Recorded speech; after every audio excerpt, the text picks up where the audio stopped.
रतनपुर गांव एक ऐसा गांव जहां की मिट्टी में अपनापन था। इसी गांव में एक पुराना हवेली जैसा घर था जहां 3 भाई रहते थे। पिता रामदीन की मृत्यु के बाद घर का माहौल बदल चुका था। बाहर से सब शांत दिखता था, लेकिन अंदर लालच की खिचड़ी पक रही थी। रात का समय है, लालटेन की रोशनी में 2 भाई आपस में बातें कर रहे हैं। चंदन, तूने देखा आज फिर राशन खत्म हो गया? हाँ भैया, देखा मैंने। महंगाई डायन खाए जा रही है, और खाए भी क्यों ना, घर में खाने वाले इतने जो बढ़ गए हैं। बिल्कुल सही कहा तूने। जब पिताजी जिंदा थे तब बात और थी, वो सबको साथ लेकर चलते थे। पर अब मुझसे ये नहीं होता। मेरी कमाई का बड़ा हिस्सा उस नक्कारा गोपाल और उसकी पत्नी के पेट में जा रहा है। भैया, आप तो जानते ही हैं, गोपाल दिन भर खेतों में बस चिड़ियों को दाना डालता रहता है, काम धाम उससे होता नहीं। और वो राधा, वो तो ऐसे चलती है जैसे घर की महारानी हो। मुझे तो डर है भैया, कहीं कल को वो हमारे सिर पर न चढ़ जाएं। सिर पर? मजाल है उनकी, जरा चढ़ के तो दिखाएं। मैं सूरज हूँ, इस घर का बड़ा बेटा। मैं ऐसा कभी होने ही नहीं दूंगा। तो फिर क्या सोचा है आपने भैया? उपाय तो मैंने पिताजी की 13वीं वाले दिन ही सोच लिया था। बस सही वक्त का इंतजार था, और वो वक्त आ गया है। हमें बंटवारा करना होगा चंदन, बंटवारा। बंटवारा? लेकिन भैया, अगर बंटवारा हुआ तो संपत्ति के 3 हिस्से होंगे। गोपाल को भी बराबर का देना पड़ेगा। इससे हमारा क्या फायदा? अरे बुद्धू, तुम मेरा भाई होकर भी इतनी छोटी सोच रखता है। बंटवारा होगा, पर वैसा नहीं जैसा दुनिया करती है। बंटवारा वैसा होगा जैसा सूरज चाहेगा।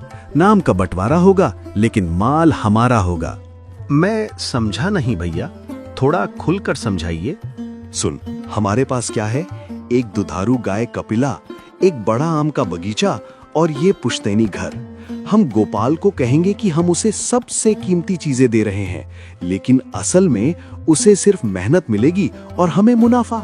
वाह भैया, मतलब सांप भी मर जाएगा और लाठी भी नहीं टूटेगी। क्या प्लान है आपका? हाँ, बस तू कल सुबह पंचायत में मेरा साथ देना। मैं जो भी बोलूं बस हाँ में हाँ मिलाना। गोपाल तो वैसे भी मिट्टी का माधो है, वो चूं तक नहीं करेगा। चिंता मत करो भैया, मैं तो आपकी परछाई हूँ। कल सुबह का सूरज गोपाल की बर्बादी लेकर निकलेगा।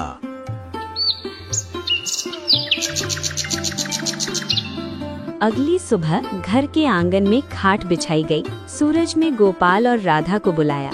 गोपाल, जो अभी अभी पूजा करके उठा था, माथे पर तिलक लगाए बड़े आदर से आया।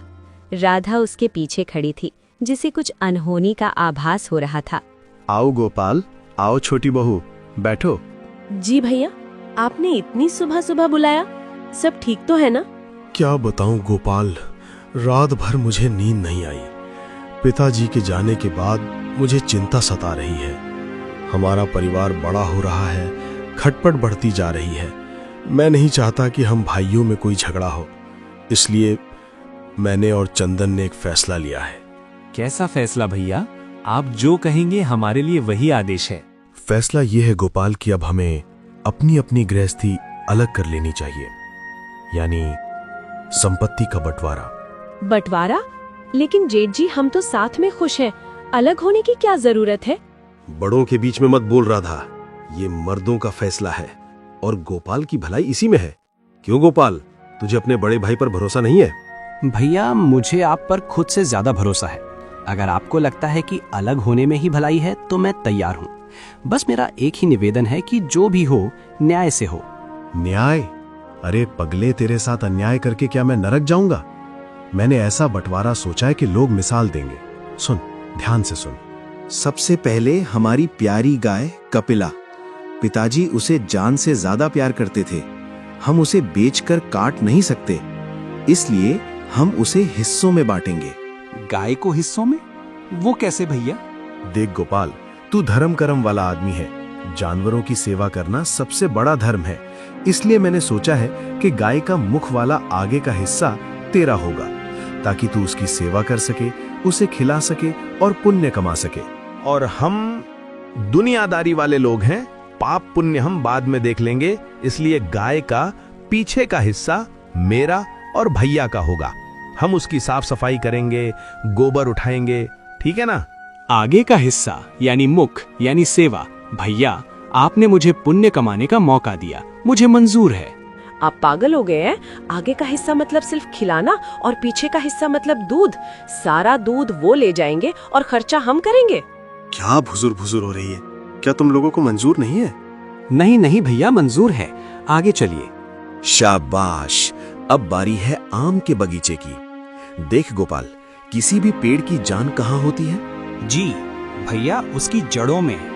बिल्कुल सही, तू तो ज्ञानी है। बिना जड़ के पेड़ कुछ नहीं, इसलिए हमने तुझे सबसे महत्वपूर्ण हिस्सा देने का सोचा है। पेड़ की जड़ तेरी होगी, तू उसमें पानी देना, खाद डालना, उसे सींचना, तू उस पेड़ का आधार बनेगा। और जो ऊपर का हिस्सा है, तना, डालियां और फल, वो हम रख लेंगे। हमें ऊंचाई से डर नहीं लगता। भैया आपने मुझे जड़ दी यानी नींव, ये तो सम्मान की बात है, मुझे मंजूर है। हे भगवान, पानी ये दे और आम वो खाए, ये तो सरासर बेईमानी है। अब आखिरी बात, ये हवेली, हम नहीं चाहते कि तुझे घर से निकाला जाए, लेकिन घर के अंदर जगह कम है। तुझे खुली हवा पसंद है, प्रकृति पसंद है, इसलिए घर का अंदरूनी हिस्सा हम दोनों का और घर की छत तेरी।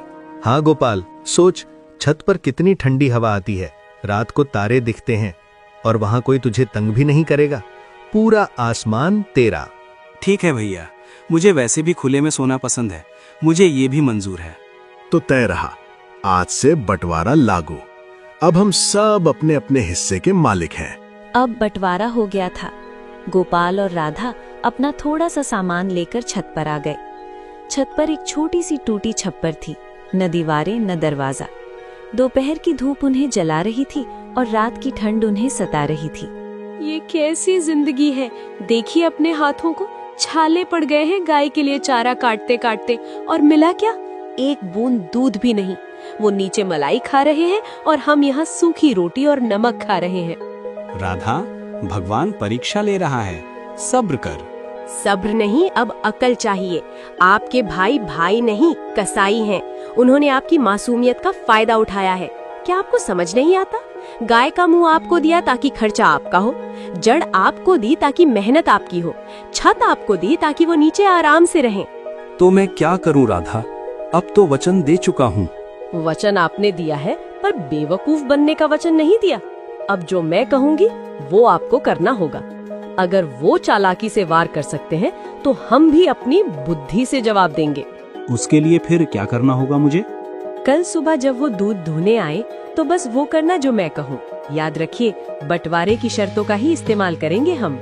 ठीक है राधा, तू जो कहेगी वही करूँगा। मुझे भी अब लगने लगा है कि भाइयों ने मेरे साथ छल किया है। नया सवेरा हुआ, लेकिन ये सुबह सूरज और चंदन के लिए भारी पड़ने वाली थी। हमेशा की तरह दोनों भाई बाल्टी लेकर गौशाला पहुँचे। उन्हें लगा आज भी मुफ्त का दूध मिलेगा। अरे वाह, आज तो गाय बड़ी खुश लग रही है। गोपाल, तूने अच्छे से खिलाया पिलाया है ना? जी भैया, पेट भर के खिलाया है, आखिर ये मेरी जिम्मेदारी है। चलो बढ़िया है। भैया आप बाल्टी पकड़ो, मैं दूध निकालता हूँ। आज तो खीर बनेगी, खीर। चंदन जैसे ही गाय के थनों के पास झुकता है, राधा वहाँ एक बड़ा सा डंडा लेकर आ जाती है। रुकिए देवर जी, खबरदार जो गाय को हाथ लगाया। ये क्या बदतमीजी है छोटी बहू, हट जा सामने से। पिछला हिस्सा हमारा है, हम दूध निकालेंगे। बिल्कुल निकालिए, लेकिन उससे पहले मुझे अपना काम करना है। गाय का अगला हिस्सा यानी मुंह हमारा है ना? हाँ हाँ है तो तुम्हारा, तो क्या हुआ? हुआ ये कि मेरी गाय के अगले हिस्से को बहुत बोरियत हो रही है। मुझे उसे डांस करवाने का मन है, इसलिए मैं उसे डंडे से डराऊंगी। राधा गाय के मुंह के पास जोर से डंडा पटकती है और चिल्लाती है, हुर्र हुर्र। गाय जोर से बिदकती है और पीछे की तरफ लात मारती है। चंदन जमीन पर गिर जाता है। मर गया रे, कमर टूट गई। अरे बचाओ। राधा, तू पागल हो गई है क्या? गाय दूध नहीं देगी ऐसे, वो बिदक गई है। तो मैं क्या करूं जेठ जी? मेरा हिस्सा मुंह है, मैं उसे प्यार करूं या डराऊं, ये मेरा हक है। अगर आपको दूध चाहिए तो गाय को शांत रखना होगा, और गाय शांत तभी रहेगी जब मैं शांत रहूंगी। तू क्या चाहती है, साफ साफ बोल। साफ बात ये है जेठ जी, अगर दूध चाहिए तो गाय के चारे का आधा पैसा आपको देना होगा और जो दूध निकलेगा उसका आधा हिस्सा हमारे घर आएगा। मंजूर है तो बोलो, वरना मैं रोज सुबह गाय के साथ कबड्डी खेलूंगी। भैया मान जाओ, ये बहू बहुत खतरनाक है। मेरी कमर टूट गई। पैसे दे दो, नहीं तो दूध भी नहीं मिलेगा और लात भी खानी पड़ेगी। ठीक है, ठीक है, कल से चारे का पैसा मिल जाएगा और दूध भी आधा मिलेगा। अब डंडा हटा। धन्यवाद जेठ जी। गोपाल जी, अब आप गाय को सहला दीजिए, बेचारी डर गई है। एक मोर्चा तो गोपाल और राधा ने जीत लिया था। अब गर्मियों का मौसम आया। आम का बागीचा फलों से लद गया। पीले पीले रसीले आम देखकर सूरज और चंदन की लार टपकने लगी। आहा, चंदन देख रहा है क्या फसल हुई है इस बार। कम से कम 50 पेटी आम निकलेंगे। बाजार में बेचकर नोट छापेंगे। हाँ भैया, और गोपाल को एक गुठली भी नहीं देंगे, उसे जड़ चाटने दो। तभी गोपाल हाथ में एक बड़ी और धारदार कुल्हाड़ी लेकर वहाँ आता है। राधा भी उसके साथ आती है। भैया, आप लोग थोड़ा साइड हो जाइए, मुझे अपना काम शुरू करना है। कौन सा काम? और ये कुल्हाड़ी लेकर तू यहाँ क्या कर रहा है? भैया, मुझे पैसों की सख्त जरूरत है। घर में खाने को नहीं है, तो मैंने सोचा कि मेरे हिस्से में जो जड़ आई है उसे काटकर लकड़ी बाजार में बेच दूं। सूखी लकड़ी का भाव अच्छा मिल रहा है। गोपाल कुल्हाड़ी हवा में लहराता है और जड़ पर वार करने का नाटक करता है। अरे अरे, पागल हो गया क्या? अगर तू जड़ काटेगा तो पेड़ गिर जाएगा। पेड़ गिरे तो गिरे, उससे मेरा क्या नुकसान? मेरा हिस्सा तो जमीन के नीचे है। ऊपर का पेड़ गिरेगा तो आपका नुकसान होगा। आप जानो और आपका काम जाने। मुझे तो अपनी जड़ चाहिए। रुक जा मेरे भाई, अनर्थ हो जाएगा। हमारा पूरा बागीचा बर्बाद हो जाएगा। छोड़िए हाथ जेठ जी, इनको अपना काम करने दीजिए। जब आपने बंटवारा किया था तब तो बड़ा ज्ञान दे रहे थे कि जड़ सबसे जरूरी है। अब वो अपनी जड़ ले रहे हैं तो आपको क्या तकलीफ? तकलीफ ये है कि आम हमारे हैं। पेड़ गिर गया तो हम क्या बेचेंगे? ये आपकी समस्या है। अच्छा चलिए, एक रास्ता है। अगर आप चाहते हैं कि जड़ ना कटे तो इस पेड़ के आमों में से बराबर का हिस्सा गोपाल को देना होगा और बाजार में जो आम बिकेंगे उसका आधा मुनाफा हमें चाहिए। आधा हिस्सा? तुम लोग हमें लूट रहे हो। ठीक है राधा, इन्हें मंजूर नहीं है। मैं जड़ काटता हूँ, हट जाओ सब। भैया मान जाओ, अगर पेड़ गिर गया तो कुछ नहीं मिलेगा। आधा दे दो, कम से कम आधा तो बचेगा। ठीक है बाबा, ठीक है, आधा हिस्सा तेरा। अब बस कर, कुल्हाड़ी फेंक दे। पक्का ना भैया? मुकर तो नहीं जाओगे? पिताजी की कसम, नहीं मुकरूंगा। राधा खुश हो जाती है और गोपाल कुल्हाड़ी कंधे पर रखकर मजे से दोनों वहाँ से चले जाते हैं। 2 बार मात खाने के बाद भी सूरज और चंदन का अहंकार पूरी तरह नहीं टूटा था। बरसात का मौसम आ गया।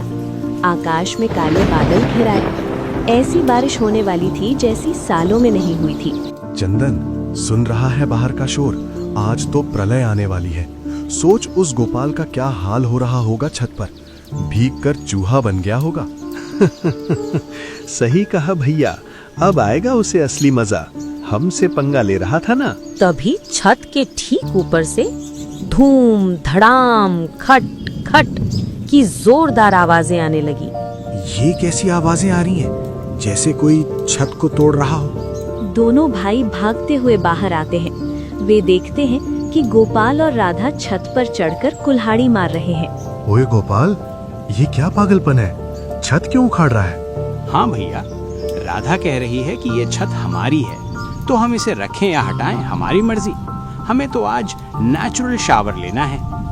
अरे बेवकूफों, अगर तुम छत हटाओगे तो पानी सीधा हमारे कमरे में आएगा। हमारा बिस्तर, हमारा अनाज सब भीग जाएगा। तो हम क्या करें देवर जी?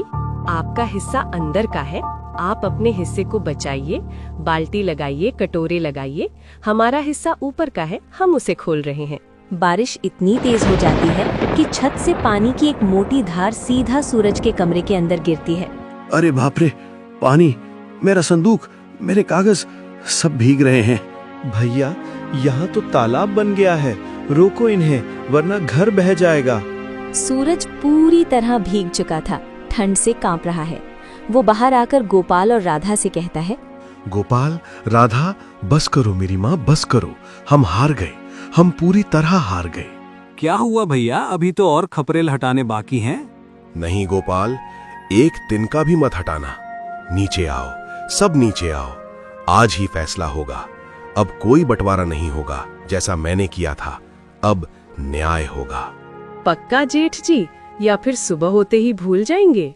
नहीं भूलूंगा, मैं कसम खाता हूँ। तुम लोग नीचे आओ, वरना हम डूब जाएंगे।